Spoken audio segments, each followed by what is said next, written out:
Okay, so in a prior homework, we talked about competitive inhibitors, but now I'm asking you about non-competitive inhibitors. So how does the non-competitive inhibitor work? What happens to them?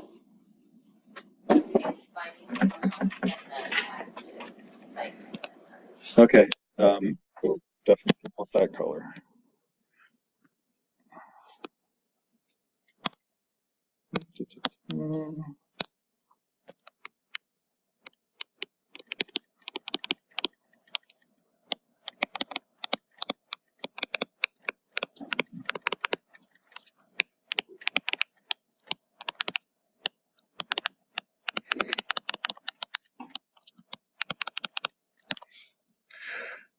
Okay, so it's not connecting to the active site.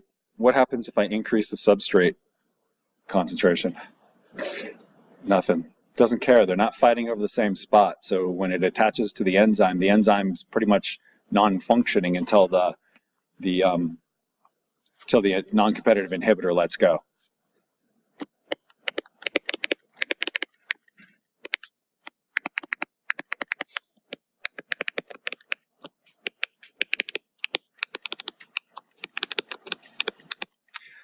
We talked about this, and do you guys remember what I said this is usually used for? Like what happens when you have enzymes being attacked with non-competitive inhibitors? What? Oh, you're about this first question. Yes, sorry, still the first question. Is that antibiotics? Boom. Poison. That's how poisons work. Could be one person poisoning another person, or it could be a snake biting you. It could be that really mean Australian spider that like can bite through a leather boot. That's also aggressive.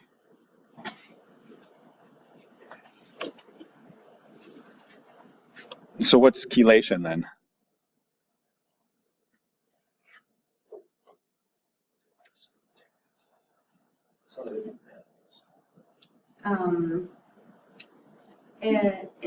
It's like two or more molecules that are bonded with an IMF to a central atom, and it kind of has something, or like it normally pertains to like metals. Okay, it usually pertains to metals. So what you do is you have a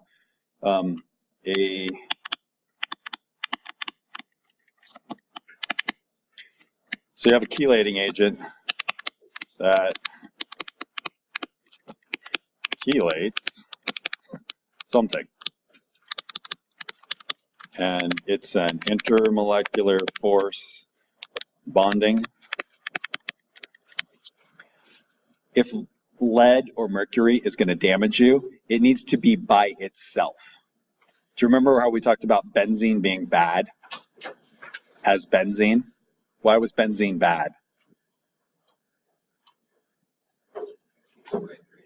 It can go right on through you. And the reason it can go right on through you is it just has, that's terrible. It's like a, I don't know, disc, right? That's in the shape of a hexagon. So it can travel right through and there's nothing to stop it, like a Chinese throwing star or that very bad James Bond movie with the guy with the saw blade yo-yo. Or that other guy with the hat.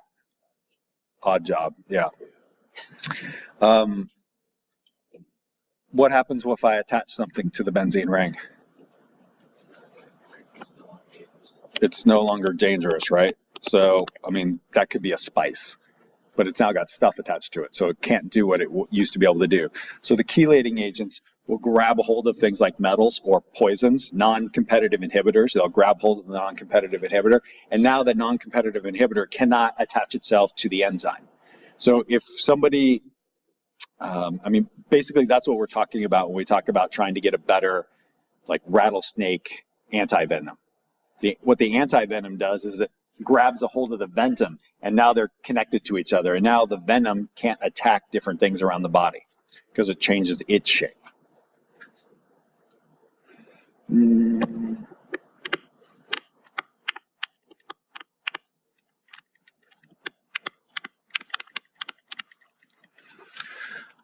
right, so we got ethane and chlorine gas. So C2H4 plus, sorry,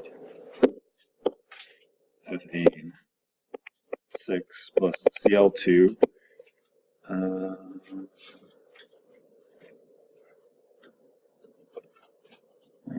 C2H5Cl plus HCl.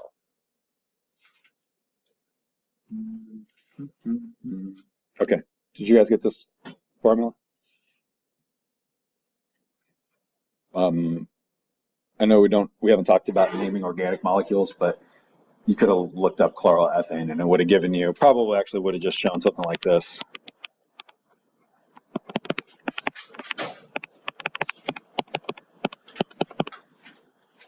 Which is the same thing as that right there.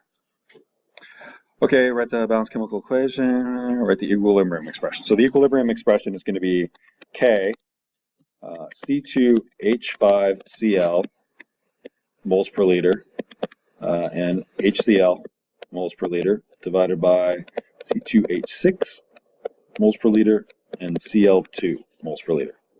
There's the expression.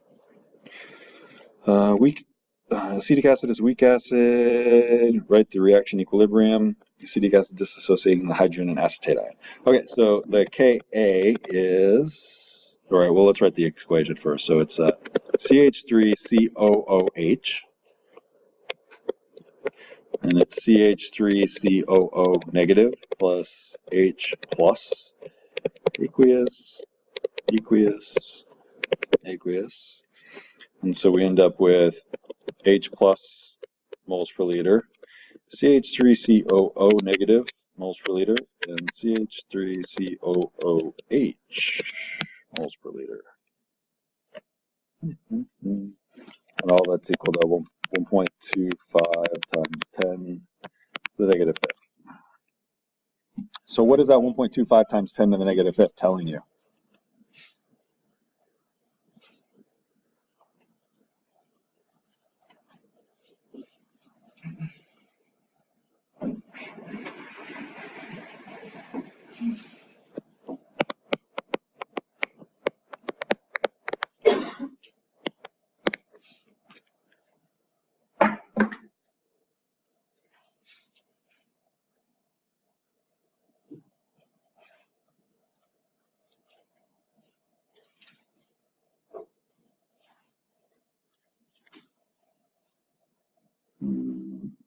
Sorry.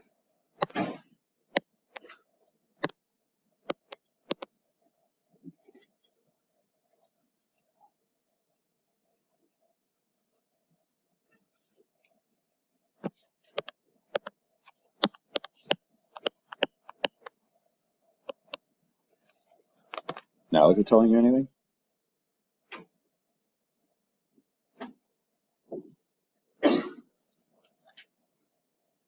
No. How do you get a number like 1.25 times 10 to the negative fifth with that fraction? The denominator is 80,000 times bigger than the numerator. Okay. So what that's telling you is the denominator, for every something that's in the numerator, there's 80,000 of them in the denominator, which is where that 80,000 number came from.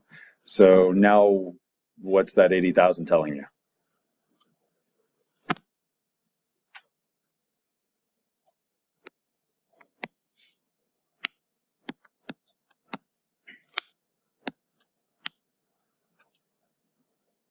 That's how that happens, right?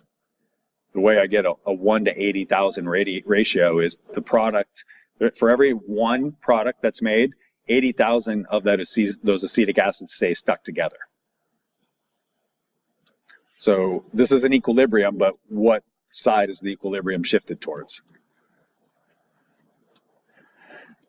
The reactant side, right? Lots of reactant, very little of the product. What do you guys use acetic acid with?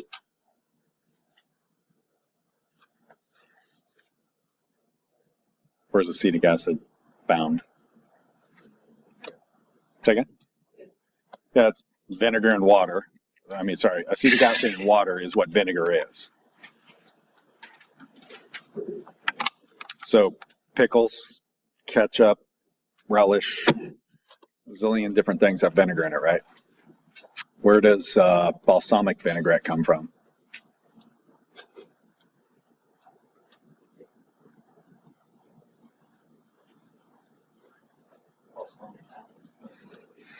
Nope, it's acetic acid.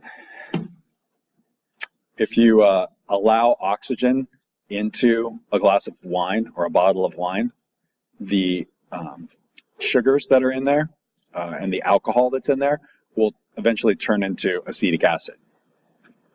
So where's balsamic vinegar come from? So bad wine, wine that has like a cracked cork. And so it was basically like a marketing tool. We made this wine and the corks were bad and they cracked, and now we've got like 600 cases of wine that tastes like, I don't know, what does it taste like? It tastes like vinegar. Oh, because it's vinegar. And so families in Italy just started doing that. Like, we're bad at making wine, so let's just make vinegar. Okay, how about this last one here? Which trials do you want to pick first? 1 and 2? Okay, so I'm picking 1 and 2 because there's no change there. I get a doubling here, I get a doubling here. So it's first order with respect to the oxygen. Okay, now what do you want to do? 1 and 3, so I get a double here, I get no change here. This goes up by a factor of 4. So 2 equals 4 when it's a 2 right here. So it's second order with respect to the nitrogen monoxide. So then I can calculate K by saying that rate is equal to the NO concentration squared and the NO or the O2 concentration to the first. So I'll put 1.2 divided by 0.12 squared times 0.05 to the first. What do we get here? 0.12 divided by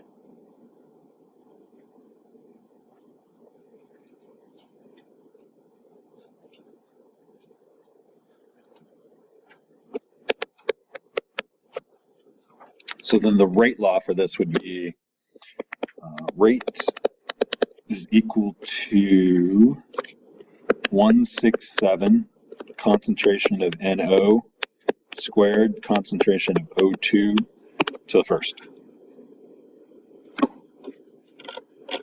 That's it.